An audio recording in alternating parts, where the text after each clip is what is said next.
Good morning students.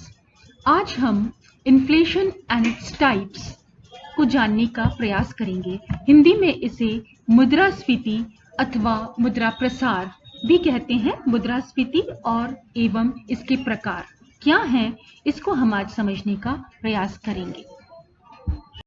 मुद्रास्फीति वर्तमान आर्थिक जगत की सर्वप्रमुख समस्या है, जिससे विकसित तथा विकासशील राष्ट्र समान रूप से ग्रसित पाए जाते हैं। सभी राष्ट्रों में मुद्रास्फीति आप देख सकते हैं आर्थिक नीति निर्धारण का केंद्र बिंदु होती है। अलग अलग अर्थशास्त्रियों ने मुद्रास्फीति की व्याख्या अलग अलग दृष्टिकोणों से की है। सामान्यतया मुद्रास्फीति को अगर हम समझने का प्रयास करें तो इसका आशय कीमत स्तर में होने वाली निरंतर वृद्धि से है। A continuous increase in the general price level is called inflation. स्फीति का अगर शाब्दिक अर्थ देखें तो वो होता है विस्तार या फैलाव, यानी एक्सपांशन। अतः मुद्रास्फीति से अभिप्राय उस स्थिति से है जिसमें अर्थव्यवस्था में मुद्रा की मात्रा में वृद्धि अथवा विस्तार के कारण सामान्य कीमत स्तर में निरंतर वृद्धि होती है या होने की प्रवृत्ति विद्यमान होती है। और इसके साथ साथ हम देख सकते हैं जब कीमत में निरंतर वृद्धि होने की प्रवृत्ति होती है तो मुद्रा का मूल्य गिरता हुआ होता है। तो this in short you can call as inflation या मुद्रास्फीति। अब अलग अलग जो अर्थशास्त्री उन्होंने अलग अलग प्रकार से मुद्रास्फीति को परिभाषित किया है। जैसे क्रोथर ने मुद्रास्फीति को परिभाषित करते हुए बताया है कि मुद्रास्फीति वह स्थिति है जिसमें मुद्रा का मूल्य घटता है अर्थात कीमतें बढ़ती हैं, लेकिन कीमतों में समस्त वृद्धि मुद्रा प्रसार नहीं होती है, क्योंकि यह अर्थव्यवस्था के लिए कई बार हितकर भी होती। कीमतों का बढ़ना हमेशा नुकसानदायक नहीं होता है, अर्थव्यवस्था में कभी कभी हितकर भी होता है। फिर हॉटरे ने बताया है कि अत्यधिक मुद्रा निर्गमन मुद्रास्फीति है। Too much of note issuing is inflation. फिर एक अच्छी परिभाषा पीगू ने दी है। पीगू के अनुसार भी हम देखते हैं कि कीमतों में प्रत्येक वृद्धि मुद्रास्फीति नहीं है। पीगू ने मुद्रास्फीति को परिभाषित करते हुए अपनी प्रसिद्ध पुस्तक उन्होंने लिखी थी द व्हील ऑफ मनी। उसमें उन्होंने बताया कि जब मुद्रास्फीति कब मुद्रास्फीति होती है। मुद्रास्फीति तब होती है, देखिए उन्होंने 5 दशाएं बताई हैं उन दशाओं के अकॉर्डिंग ही हम अगर कीमतों में वृद्धि हो रही है तो उसे मुद्रास्फीति कहेंगे। पहली अवस्था जब मौद्रिक आय में वृद्धि हो रही हो जबकि उत्पादन की मात्रा स्थिर हो, तो मनी जो इनकम है वो बढ़ रही हो और प्रोडक्शन अगर कांस्टेंट है तो जितनी भी मनी इनकम इंक्रीज होगी उससे एक्स्ट्रा इनकम से इन्फ्लेशन, जो अगर प्राइसेस राइज होती है उसे हम इन्फ्लेशन कहेंगे। दूसरा, मौद्रिक आय में वृद्धि हो रही हो जबकि उत्पादन की मात्रा घट रही हो, ये दूसरी सिचुएशन हो सकती है। When money income is constantly increasing and production is decreasing, तब भी जो अवस्था उत्पन्न होगी, अगर कीमतें बढ़ती हैं तो मुद्रास्फीति उत्पन्न होगी। तीसरा, जब मनी इनकम या मौद्रिक आय स्थिर हो और उत्पादन यानी प्रोडक्शन घट रहा हो तो भी कीमतों में जो वृद्धि होगी उसे हम मुद्रास्फीति कहेंगे। चौथी जो सिचुएशन है वो है मौद्रिक आय तथा उत्पादन दोनों में वृद्धि हो, लेकिन मौद्रिक आय में वृद्धि उत्पादन वृद्धि से अधिक हो। देखिए जब मुद्रा की पूर्ति जो है वो मनी इनकम जो है वो प्रोडक्शन से ज्यादा होगी, मुद्रा की पूर्ति में वृद्धि, तब मुद्रास्फीति उत्पन्न होगी। और लास्ट जो सिचुएशन है, फिफ्थ सिचुएशन, जब मौद्रिक आय तथा उत्पादन दोनों घट रहे हों लेकिन मौद्रिक आय की तुलना में उत्पादन तेजी से घट रहा हो, तो ऐसी स्थिति में भी मौद्रिक आय की तुलना में उत्पादन में वृद्धि कम होगी और उस स्थिति को हम मुद्रास्फीति कहेंगे। तो इस प्रकार से आप देख सकते हैं पीगू की स्फीति की जो अवधारणा है वो मौद्रिक आय तथा राष्ट्रीय उत्पादन के असाम्य पर आधारित है। It is based on disequilibrium between monetary income and national production. और अन्य परिभाषाओं से हम देख सकते हैं कि यह अधिक उपयुक्त और व्यवहारिक भी है, प्रैक्टिकल भी है। इसी के साथ एक डेफिनेशन एडवर्ड शेपिरो ने भी दी है और उन्होंने बताया है कि सामान्य कीमत स्तर में निरंतर और महत्वपूर्ण वृद्धि मुद्रास्फीति कहलाती है। अब मुद्रास्फीति के तात्पर्य को या अर्थ को जान लेने के पश्चात अब हम मुद्रास्फीति के प्रकारों पर प्रकाश डालते हैं। तो मुद्रास्फीति के अनेक प्रकार हैं और अलग अलग बेसिस पर आधारित हैं। They are based on different basis. सबसे पहले हम लेते हैं अकॉर्डिंग टू रीजंस, मुद्रास्फीति किस प्रकार से पाई जाती है, what are the various types of inflation according to reasons. तो मेनली दो टाइप्स हैं, एक है डिमांड पुल इन्फ्लेशन, दूसरा है कॉस्ट पुश इन्फ्लेशन। तो सबसे पहले हम लेते हैं डिमांड पुल इन्फ्लेशन। ये देखिए कारणों के आधार पर आधारित है। तो मुद्रास्फीति के कारणों के अनुसार जो है मांग, सबसे पहला हम लेते हैं डिमांड पुल इन्फ्लेशन यानी मांग जनित मुद्रास्फीति। तो इसको समझते हैं हम अच्छे से बच्चों। तो मांग जनित जो मुद्रास्फीति है वो किसी अर्थव्यवस्था में वस्तुओं और सेवाओं की समग्र प्रभावी मांग में वृद्धि के कारण उत्पन्न होती है। It arises due to increase in aggregate effective demand in the economy. मांग जनित जो विचारधारा है उसके अनुसार मुद्रास्फीति पूर्ण रोजगार स्तर के बाद की घटना है। It is post full employment phenomenon. और आरंभिक स्तर पर मुद्रा की मात्रा में वृद्धि होने से क्या होता है, ब्याज की दर में कमी आती है जिसके फलस्वरूप विनियोग बढ़ता है। विनियोगों में वृद्धि के कारण क्या होता है, विनियोग में वृद्धि के कारण उत्पत्ति के साधनों की आय में वृद्धि होती है जिससे उपभोग व्यय बढ़ता है। उपभोग व्यय में वृद्धि होने के कारण वापस से विनियोग में वृद्धि होती है।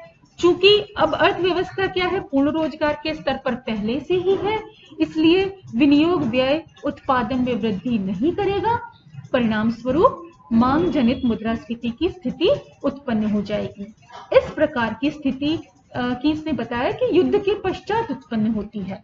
और एक और कारण जो है वह मुद्रा की पूर्ति स्थिर रहने पर पूंजी की सीमांत उत्पादकता में अगर वृद्धि हो जाए और उसके कारण जो है उपभोग की सीमांत प्रवृत्ति बढ़ने से विनियोग में भी वृद्धि जब हो जाए, इसके कारण भी मांग जनित मुद्रास्फीति उत्पन्न हो सकती है। इसको हम एक डायग्राम की सहायता से भी समझ सकते हैं। डायग्राम आप देख सकते हैं स्लाइड पर। मांग जनित मुद्रास्फीति को जो है समग्र मांग और समग्र पूर्ति की सहायता से स्पष्ट किया गया है। रेखा चित्र में आप देख सकते हैं OX एक्सिस पर हम समग्र मांग व समग्र पूर्ति लेते हैं और OY अक्ष पर हम सामान्य कीमत स्तर को मापते हैं। AS वक्र जो है वो समग्र पूर्ति वक्र है और जो प्रारंभ में ऊपर की ओर बढ़ता हुआ है और पूर्ण रोजगार के स्तर OY0 पर Y के अक्ष के समानांतर हो जाता है। इसका कारण यह है कि पूर्ण रोजगार की स्थिति के बाद कुल उत्पादन में वृद्धि नहीं हो सकती है। और कीन्स के अनुसार मुद्रास्फीति का मुख्य कारण पूर्ण रोजगार की स्थिति प्राप्त करने के लिए आवश्यकता से अधिक समग्र मांग का बढ़ जाना है। अतः हम रेखा चित्र में देख सकते हैं कि जब समग्र मांग वक्र AD0 है, AD0 बिंदु E0 पर आप देख सकते हैं संतुलन में है और पूर्ण रोजगार के स्तर OY0 पर है इससे संबंधित, और सामान्य कीमत स्तर OP निर्धारित होता है इसके अनुसार। और यदि उपभोक्ताओं, उद्यमियों तथा सरकार द्वारा वस्तुओं और सेवाओं की समग्र मांग बढ़कर AD1 हो जाती है तो सामान्य कीमत स्तर भी बढ़कर OP1 हो जाएगा, जबकि समग्र पूर्ति पूर्ण रोजगार की दशा होने के कारण Y0 पर ही स्थिर रहेगी। समग्र पूर्ति पूर्ण रोजगार के बिंदु के आगे नहीं बढ़ सकती है, ये हम पहले ही बता चुकी हूँ मैं आपको। और यदि समग्र मांग और बढ़कर AD2 स्तर पर पहुंच जाती है तो अधिक मांग के कारण कीमत स्तर बढ़कर OP2 हो जाएगा। तो ये जैसे जैसे समग्र मांग बढ़ती जाएगी, समग्र मांग ऊपर की ओर सरकता हुआ E0 से E1, E1 से E2 पर पहुंच जाएगा और आप देख सकते हैं कीमत स्तर भी OP0 से OP1 और OP1 से OP2 हो जाएगा। तो this kind of increase in the general price level is termed as demand pull inflation, जो कि डायग्राम से आप स्पष्ट रूप से समझ सकते हैं। और दूसरा प्रकार जो है अकॉर्डिंग टू रीजंस, कारणों के आधार पर जो मुद्रास्फीति है वो है कॉस्ट पुश इन्फ्लेशन। इसको हिंदी में हम लागत प्रेरित मुद्रास्फीति भी कहते हैं। लागत प्रेरित मुद्रास्फीति, देखिए इसको भी हम अच्छे से समझ लेते हैं। लागत प्रेरित मुद्रास्फीति एक अर्थव्यवस्था में उत्पादन लागतों में वृद्धि के कारण उत्पन्न होती है। उत्पादन लागतों में अब वृद्धि जो है वो 3 रूपों में हो सकती है। इंक्रीज, देखिए लागत प्रेरित मुद्रास्फीति लागतों में वृद्धि के कारण उत्पन्न होती है, और लागतों में वृद्धि के भी 3 कारण होते हैं। इन एक एक करके हम इन तीनों कारणों को समझ लेते हैं। सबसे पहला कारण है मजदूरी में वृद्धि। मजदूरी जो कि उत्पादन का लागत का आप जानते हैं प्रमुख भाग है, अगर उसमें वृद्धि हो जाए तो मजदूरी जनित लागत स्फीति उत्पन्न हो जाती है।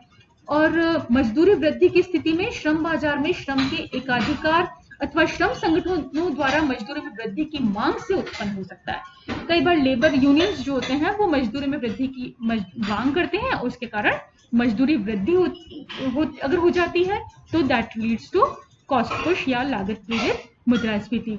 लागत जनित स्फीति का दूसरा रूप है उद्यमियों द्वारा स्वयं के लाभ अंश में वृद्धि के कारण उत्पन्न होना। अगर उद्यमी अपने लाभ के अंश में वृद्धि कर लेते हैं, वो भी लाभ भी क्या है, it is a part of cost of production. तो अगर उद्यमी स्वयं के लाभ में वृद्धि कर लेंगे तो उसके कारण भी लागतों में वृद्धि हो जाएगी और लागत जनित मुद्रास्फीति उत्पन्न हो जाएगी। लागत जनित स्फीति का तीसरा जो रूप है, तीसरा जो पार्ट है, वो है सरकार द्वारा आरोपित करों की ऊंची दर से संबंधित होता है। और सरकार अगर आरोपित कर जो है वो अगर बढ़ा देती है, देखिए टैक्स भी it is also part of cost of production. अगर सरकार कर की दर में वृद्धि कर देती है तो भी लागत, उत्पादन की लागत में वृद्धि हो जाती है, और उसके कारण भी जो है लागत जनित मुद्रास्फीति या लागत प्रेरित मुद्रास्फीति उत्पन्न हो जाती है। तो आप देख सकते हैं ये 3 जो कारण है, मजदूरी में वृद्धि, दूसरा जो है उद्यमियों द्वारा स्वयं के लाभ में वृद्धि, और तीसरा है सरकार द्वारा करों में वृद्धि। All these 3, increase in all these 3 lead to increase in cost push inflation. अब इसको हम एक डायग्राम की सहायता से अध्ययन कर सकते हैं। स्लाइड पर आपको कॉस्ट पुश इन्फ्लेशन का डायग्राम आपको दिख रहा होगा बच्चों, और लागत प्रेरित जो मुद्रास्फीति है इसमें स्पष्ट की जा सकती है। रेखा चित्र में हम OX अक्ष पर समग्र मांग व समग्र पूर्ति को लेते हैं, और OY अक्ष पर हम सामान्य कीमत स्तर को लेते हैं। रेखा चित्र में आप देख सकते हैं AD0 समग्र मांग वक्र में कोई परिवर्तन नहीं होता है, इट इज केप्ट कांस्टेंट। और जबकि AS0, AS1 और AS2 आप देख सकते हैं कि उत्तरोत्तर लागत वृद्धि के समग्र पूर्ति वक्र है, they are aggregate supply curves. और E0 बिंदु साम्य अवस्था में होते हैं, और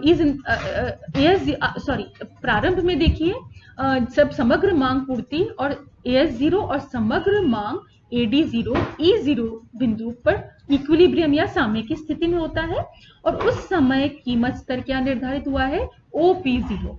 परंतु जब मांग वक्र को हम कांस्टेंट रखते हैं और समग्र पूर्ति AS1 लागतों में वृद्धि के कारण बढ़ जाता है, तो नया साम्य क्या होगा, E1 बिंदु पर प्राप्त होगा। परिणाम स्वरूप कीमत स्तर बढ़कर क्या हो जाएगा, OP1 हो जाएगा। और यदि समग्र पूर्ति वक्र AS2 बढ़ जाता है तो कीमत स्तर भी बढ़कर OP2 हो जाएगा।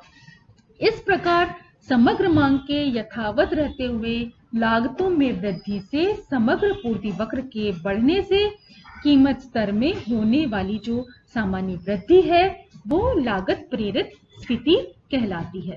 Thank you.